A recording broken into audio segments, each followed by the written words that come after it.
Muy bien, ese sermón se titula ¿Cómo saber cuándo es el momento de cambiar su testimonio? Padre, gracias por dejarme expresar tu palabra de verdad. Bendice a los que escuchan. Espero que puedan reconocer que se llega a la fe. Se es salvo una vez creyendo en el Señor Jesucristo para la vida eterna que Él ofrece. Síguenos ayudando, Padre, en nuestro camino después de creer. Guíanos y perdona nuestras ofensas y traspasos. Límpianos, por favor, de toda injusticia. Alabado seas por siempre jamás por Jesucristo, misericordioso y justo Señor. Amén, Señor. El Salmo número 11, empezando desde el verso 1, nos dice: En el Señor yo pongo mi confianza. ¿Cómo decís vosotros a mi alma, huye como un ave a vuestro monte? Porque he aquí, los malos preparan su arco, ellos preparan sus flechas sobre la cuerda, para que ellos puedan privadamente disparar a los rectos en el corazón. Si las fundaciones son destruidas, ¿qué puede hacer el justo? El Señor está en su santo templo, el trono del Señor está en el cielo, sus ojos ven, sus párpados prueban a los hijos de los hombres. El Señor prueba al justo, pero al malo y al que ama la violencia, su alma aborrece. Escrito por el hermano en Cristo Jesús, Bob Wilkin. Un testimonio cristiano es la historia de una persona sobre cómo llegó a ser cristiano.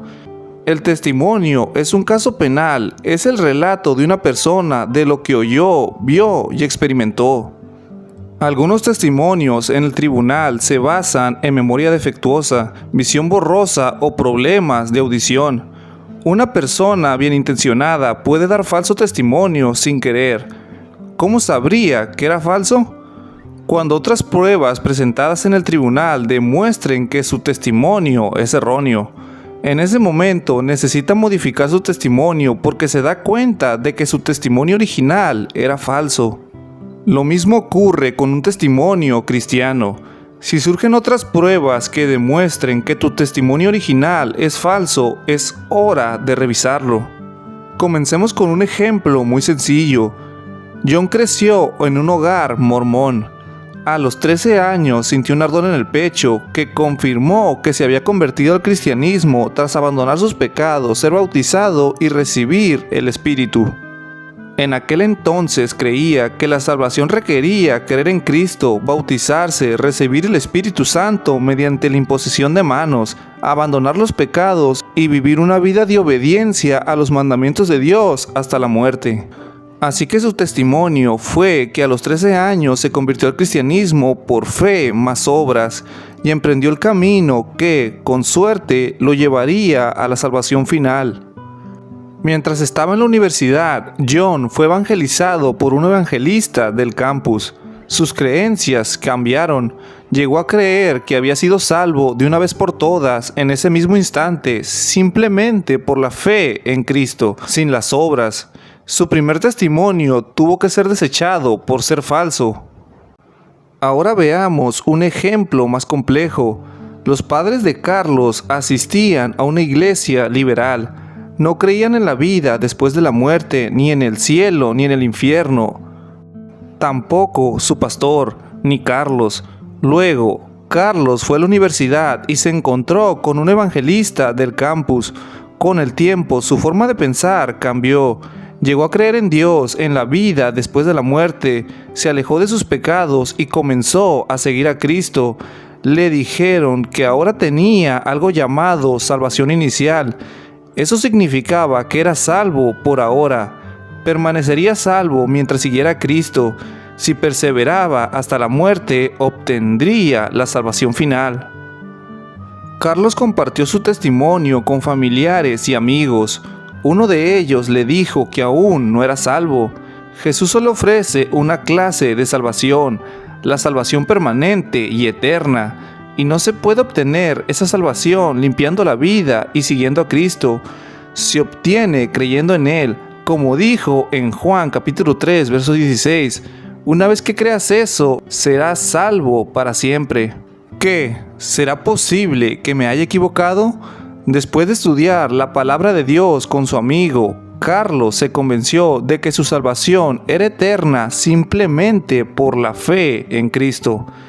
¿Es hora de que Carlos cambiara su testimonio O podría decir que fue salvo cuando entregó su vida a Cristo y prometió servirle el resto de su vida y que luego, más tarde, recibió la certeza de su salvación. Bueno, el testimonio inicial de Carlos fue falso. Nadie se salva por dejar el pecado y seguir a Cristo. Carlos ya no podía repetir ese falso testimonio. Como el testimonio de Carlos se pueden escuchar muchos.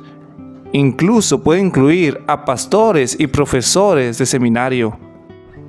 A este testimonio se le puede llamar el testimonio de 2 pasos. El primer paso es que la persona se aleja de sus pecados y se compromete a servir a Jesús de por vida. El segundo paso es cuando la persona llega a creer en la justificación solo por la fe, sin obras. Este enfoque de 2 pasos argumenta que la regeneración ocurrió durante la fase del evangelio falso y que posteriormente llegó a creer en el evangelio verdadero y obtuvo seguridad. ¿Cómo puede un evangelio falso salvar a alguien? Gálatas capítulo 1 versos 6 al 9 lo condena. Si tu testimonio es que fuiste salvo inicialmente cuando creías que abrías el camino al cielo mediante las buenas obras, entonces es hora de cambiar tu testimonio. Nadie puede nacer de nuevo alejándose de sus pecados y prometiendo servir a Dios. El nuevo nacimiento solo llega cuando creemos en Jesús para la salvación que Él garantiza. ¿Refleja tu testimonio la verdad de Juan capítulo 3 verso 16? Si no es así, cámbialo.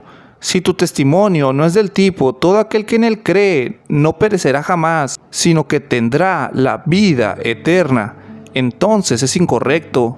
Puedes usar sinónimos para fe, como ser persuadido o convencido. Puedes usar sinónimos para vida eterna, como una relación eterna con Dios o ser parte de la familia eterna de Dios.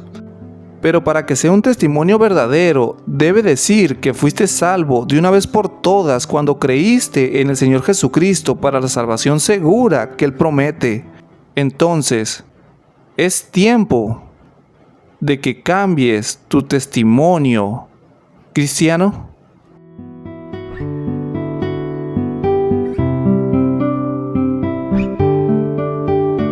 Gracias, Padre misericordioso y justo, por dejarme servirte, aunque sea un poco. Espero que mucha gente sea salva, llegue la fe, puedan creer, puedan obtener la vida eterna.